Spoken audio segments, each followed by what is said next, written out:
Hey guys, welcome back to the channel. So on today's video, we're gonna be doing a simple $20 to $30 upgrade to my creeper that's gonna make this thing so much easier to use, especially on my nice shiny floor here in my garage. So stay tuned.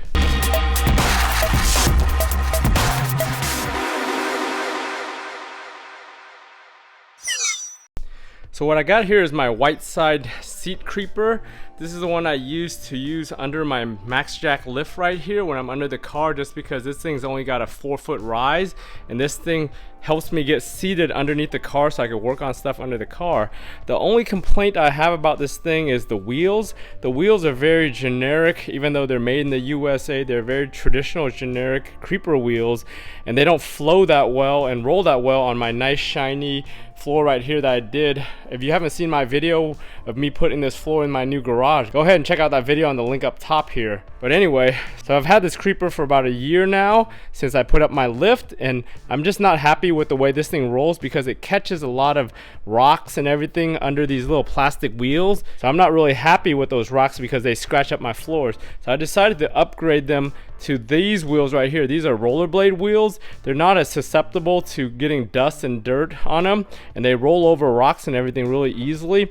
I think these were like 25 to 30 bucks. If you need these same wheels, check out the links down in the description for them to Amazon. So this particular set comes with 3 different types of bolts and nuts for you to put this thing on. If you need to cap it off, it comes with a cap nut.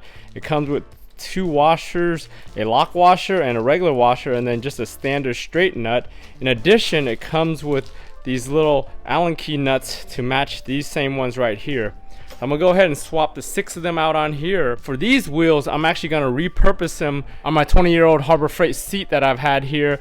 The bearings are starting to go out on this, and as you can see, the wheels are really worn and they scratch up my floors really bad. So I'm gonna swap up those ones. I don't use this thing that often. If I do need them, I'll have better wheels on it with better bearings that actually stay. When I do need a secondary seat or creeper, I use my Omega Lift Equipment one. This one converts into a regular chair like this thing right here, and it also lays flat as a creeper and it turns into a regular straight chair. It's not the same type of reclining chair like the white side one, but it's a straight sitting up chair. So I originally got this after I put in my lift, but I just wasn't happy about how low it was and without the recline, so I've relegated this thing to a regular creeper status and seat status. And the wheels on this one are much better than the white side creeper ones. They do roll really nicely, and they're a soft rubber, almost like the rollerblade ones. They're a little bit harder than that, and they don't have the same type of bearings, but these don't give me the same problems with dust and rocks as the white side one did. But if you guys need any of these products or any of these creepers, I'll have links down in the description to all of them. Most of them I've got on Amazon or on various websites, so go ahead and check out those links if you need any of this stuff I'm putting in today, or the different creepers and seats and everything I'm using in my garage. So to remove the old wheels, you just basically need an Allen key to loosen it up. Go ahead, if you have a drill bit, go ahead and take those off. Depending on the brand of creeper you have or the chair you have, it's either going to be metric or standard. I believe this one is standard on this one because it's a made in the USA product, but it does spin when you try to spin it off this way, so you need a wrench or something to kind of hold that, hold the wheel in place while you turn it, and then, or if you use a drill to shoot it off. You can't really get it this way, so you gotta actually go on top like this, which is a kind of a pain in the ass.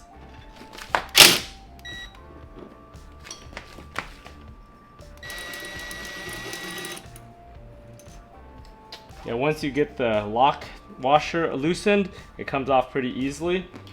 So you go ahead, take this thing. I'm gonna test to see. I think it's a different thread. Yeah, the wheels I have are metric thread. This is a standard thread, so we're not gonna reuse that. We'll go ahead and fit this in here. So what I noticed, the first thing is, as far as that goes, right down here, the set part right here sits into this hole better. On this one, it's got a little hex head, so it doesn't sit in as far. So you might have to use that washer they give you, the flat one on the bottom, put it there, and then put the set washer with the lock washer on top. So right now we got the bag with this nut right here, and then the other washer on it. So we'll go ahead, use this washer underneath, like I said, to space that spot. Put it in there, put this one on top. with the washer. I'm gonna go ahead and use the old washer I took out just because it covers up more, plus the paint's already been chipped and worn away from that spot. So this one's definitely metric. The Allen key doesn't fit as well, so I'm gonna go get another Allen key to make sure it fits. So to tighten these ones down, you actually have to get like a 14 millimeter, kind of a really thin, skinny wrench. I use this thing right here. It's for, I think, one of my paint guns or something. I do have a bunch of these from various little projects or different tools and equipment that come with this. Go ahead and get a metric Allen key or Allen wrench and go ahead and just tighten it down. Yeah, you gotta be careful. This thing's not that deep, so you don't want to strip it by accident. You have to prevent it from stripping on top of here and getting that thing out. You could probably just put it down here and just turn this thing till it's tight, and then lock washer crushes down.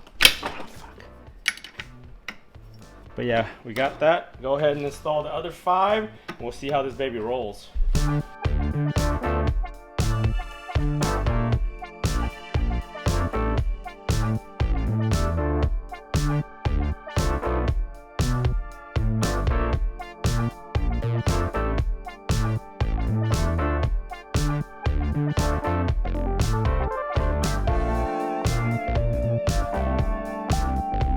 Yeah, baby, I got this thing done, and the thing rolls like a dream. Look at that thing. It just moves, actually just rolls on the ground by itself now. It might be a little bit dangerous if I just leave it sitting here and someone steps on it, but yeah, look at how smoothly it rolls. Go ahead and just put it up in the seating position and sit down and see how it rolls. Yeah, this thing definitely rolls pretty stinking easy now as far as that goes. The old one, it would get caught in any kind of sand or dirt on the ground and all that friction, but yeah, this thing rolls pretty smooth with no friction. So yeah, it's gonna be fun just using this, rolling around on this nice shiny floor. I'm gonna go ahead and repurpose the other wheels onto this old seat that I have, just because I'm tired of this thing scratching up my floor. At least the ones off of here, the white side ones, will work better. Yeah, the only complaint I really have about this is the top nut that goes onto here. The Allen key part is very shallow, so it's very susceptible to stripping if you over tighten it. So I actually just held the Allen key there and I tried to turn that bottom nut to tighten it down. So hopefully it doesn't come loose, but these lock washers work really well as far as holding it down, because just taking off the old one, that's what kept this thing from spinning, was the lock washers. And when you do take it off, it actually strips and scratches up all the paint. But other than that, this thing, yeah, very smooth now compared to the way it was before. It's gonna be definitely a much better experience using this. Hey guys, thanks for tuning in all the way to the end of this video on upgrading this creeper seat, or whatever you want to call it. As you can see, it's a pretty easy upgrade, easy $25–30 to spend on this, but it makes your creeper or your seat much more enjoyable and usable around the garage, just rolling around and everything. If you found this video useful, give it a thumbs up. If you haven't subscribed to my channel to stay on top of all my different DIY videos, go ahead and subscribe to the channel, like this video, turn on bell notifications to get notified every time I upload a video. Remember guys, for all these different projects, if I can do it, you guys can do it. I want to thank you for watching, and I'll talk to you guys next time.